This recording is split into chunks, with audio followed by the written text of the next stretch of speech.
If you're looking for a side hustle in 2023, I might have the answer for you. Back at the beginning of 2022, I started seriously looking at a new side hustle. And I'd heard a lot of good things about taking surveys online, that you can fit it in with your existing work, that the payments are flexible, and that it's just interesting to give your opinions on things. So I started with a few survey sites and built up from there, because not all survey sites will work for you. You might find that they don't offer you good surveys or any surveys at all. And I've been with survey sites that were really good up until the summer and then just stopped working completely. And so I've moved on to new ones. Last year, I started to look at how much money I could potentially make each month. And I'm not a very good subject for online surveys because a lot of them are based on your shopping habits. They want to know how many holidays abroad you're going on. They want to know how many premium fashion brands you shop at each month, what high-end brands you buy in the supermarket. And I don't do any of those things. So that means that my ability to earn from these sites is quite limited. I get screened out of lots and lots of surveys for this reason. But I've got my laptop here today and I'm going to give you an idea of what I can earn as somebody who's quite a flexible work schedule. So that means I can dip in and out of surveys on my phone all day. I don't know how long I spend each day doing surveys. It's probably 2 or 3 hours. Maybe it's 5. I'm not actually sure. I've never timed it because, like I say, I just dip in and out on a continuous basis. But I worked out that on average I could earn about £120 a month, which doesn't seem like a lot, but £120 could pay your shopping bill every month. If you put it away every month, that could give you a good holiday or pay for Christmas or birthdays, or your car insurance, or the MOT and the service.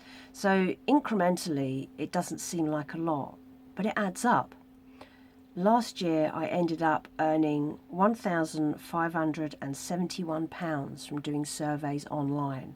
That's me sitting down with my phone and just answering questions. And it isn't always that interesting. They ask you the same old questions every time you go in. Where do you live? What's your age? What's your occupation? Where do you live on your own? All that sort of thing, to get an idea of demographics. So you have to go through that every time, and you might get screened out afterwards. But if you have a better income range than I do, and if you have a better spending power than I do, you could maybe double that income, depending on how much time you have. So I use a number of sites, and some of them are quick pay. For instance, you can cash out with as little as 5 or 10p. Others want you to get to a certain amount, such as £5. Others are for the long haul. So there are a couple of sites where you have to reach £50 before you can cash out. And that might seem like a long wait, but for instance, this month, 2 of my long haul sites have cashed out in January. So that's £100 straight in the bank. So already this month, and we're not even halfway through January at the point where I'm recording this, I've already hit my January target for surveys because I also have incremental amounts coming in from smaller survey sites. So it does add up. So some of the long haul sites that I use include Paid Focus Group. I had sites like the YouGov surveys. That's quite a good one to do, but they cash out at £50. There's another one called Y Surveys. That cashes out at £50. Your Say Pays cashes out at £20. A site called Viewsbank, which cashes out at £12. There's another one called Mingle, which cashes out at 20. So it does vary a lot. Other sites that I use, last year I got screened out of a couple of sites. They didn't like my answers, so they can lock you out. So be aware when you are accruing money in your survey accounts to cash out as soon as you can, because at any time a company might decide to screen you out, maybe because they don't like how much you're earning, or they don't like your answers, or they don't think you're interesting enough for their site. So I got screened out completely from Curious Cat and Crowdology last year, and I had 2 sites die on me halfway through the year, which was a shame because they were good payers, and those were Lifepoints and Opinion Outpost. So I don't use those anymore. Other sites I do use, one is called Branded Surveys. That used to cash out quite a lot but has started to slow down. There's another site which cashes out at £4 called Attapoll. That's a good one. Mobrog, that cashes out at £4. Valued Opinions, they've also died halfway through last year. Swagbucks, which I don't really like. It's really hard to get surveys. I get screened out of dozens of surveys every day, but sometimes they offer cashback on products, so you can boost your points that way. There's also ISay Ipsos, which is quite a good one, but they pay out I think they pay out in PayPal. They might pay out in, actually yes, they pay me in Tesco gift cards. So you can get to a £5 and cash out for a Tesco gift card, and then I hold on to those gift cards, and when I happen to be going to Tesco's, I'll use those then, because I don't have a Tesco's within walking distance for me. There's another site that I've recently started using in the last few months called Qmee. That's a good one. You can cash out with anything on that one. There's another one that I've started using last year called eRewards, and that pays out, you can pay out at 1,000 points and get Nectar points, and it'll transfer the points directly onto your Sainsbury's Nectar card, which is great. 1,000 points works out as £5.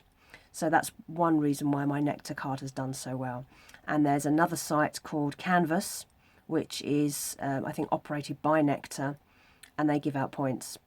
Every time you try a survey, you get 2 points, and then the actual surveys range anywhere from 20 points up to, say, 80 points. And those points are automatically transferred onto your card as well. So they produce quite a lot of points over the course of a week, and those go straight onto your Nectar card.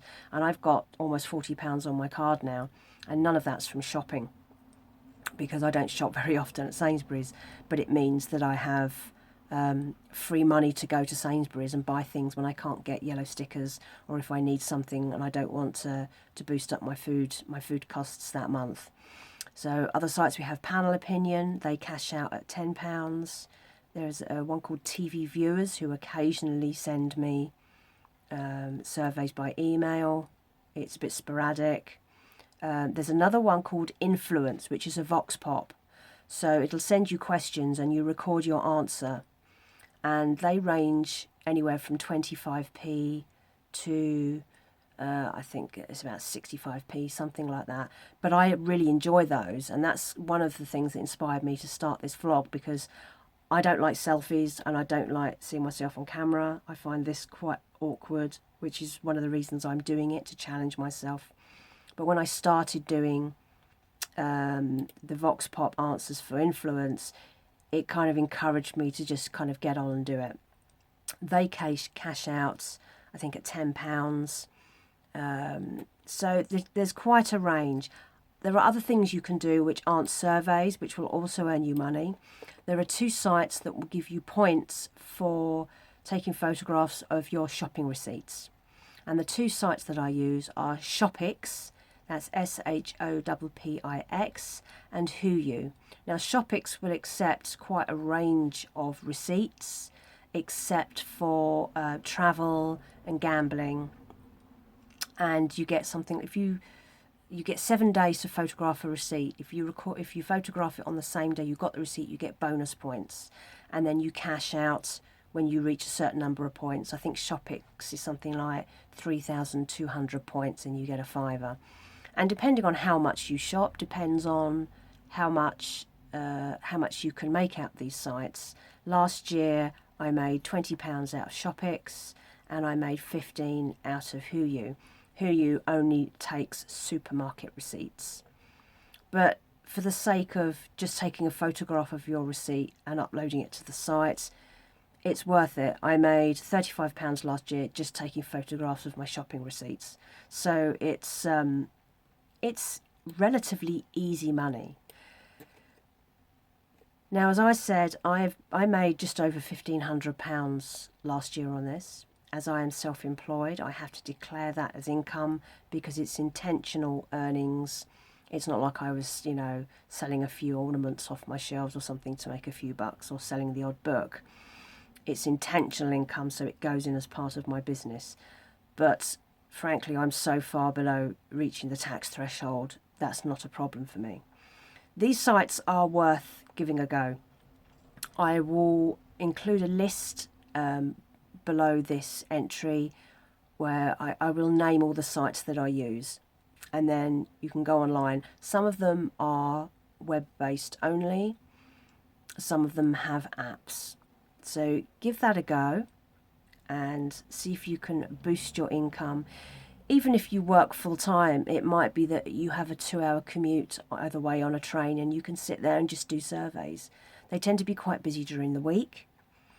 At the weekends, the sites tend to go quiet, which is great because you just end up doing so many surveys and spending all your time on your phone, which isn't good. So they tend to wind down on Friday night. What I tend to do is cash out kind of as soon as I can on all these sites. If I reach the thresholds, I'll tend to cash out on Friday evening. But it depends. If I have money I can cash out and I need the money to pay a bill or top up a bank account because I know I have a direct debit coming out and I don't want to have to dip into savings to top up my account, then I'll push that money into there. But a lot of this money ends up in the first instance going into my savings account, and I'll leave it there as long as I can before I have to use it to buy anything. So that adds to the interest. So this could be a really great way for you to make an extra few quid. It's not ideal for everybody, and if you have a very busy home life as well as a busy work life, this might be a difficult option for you. There is also market research, which I only managed to get a couple of these last year through a social site called Bulbshare, which you can easily find on the internet and on Instagram.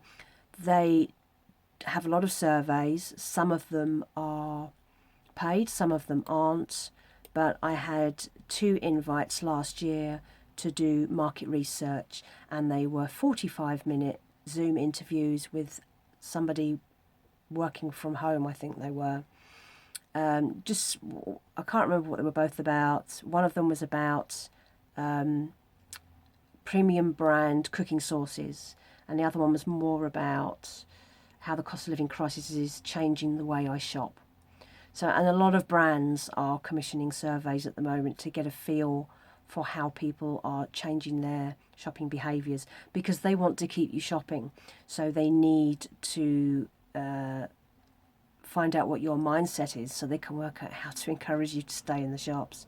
Now, each of those interviews, 45 minutes. I sat there with a cup of tea. It was nice and cosy. I really enjoyed it. It was nice to have a chat with somebody outside the home, and I was paid £40 for each one. And that is good money. You can get more. Some will pay 80, 100, £200. It depends on what it is. Some of them are, say, 2-week online diaries. Some of them might be joining online communities to talk about things. It really depends. But again, because I don't have a particularly high spending power, and I think in part because I'm self-employed, and a lot of these research sites are interested in people in places of work, in employment, because they want to look at office culture, I get screened out. But if I can make £1,500 a year being mostly screened out, then if you have a higher spending power than me, if you have a job, whatever it is, you might do much better than me. And if you're a good candidate for market research, you might find that you can just apply for market research and make the same kind of money just by doing quick Zoom interviews, and do that throughout the year. It really depends on your lifestyle, on your home setup, and what you enjoy. You know, there are some sites that I've tried that I just don't like because of the way they're set up. Some of them are a bit clunky, some of them are very specific about what they want you to do, and I'm not always keen on, you know, I don't want to download apps that monitor my behaviour on my phone and things like that. I'm not happy about that, so I tend to avoid sites that do things like that. But this, if you're looking for new ways to make money this year, that 1,500 could be the difference between, you know, you getting all your bills paid this year and not. If, you know, you might just use it just to pay down your debt for the year. You know, every penny counts. It really does make a big difference. So give it a try. I'll link details of the sites below, and you can give it a go and let me know what you think.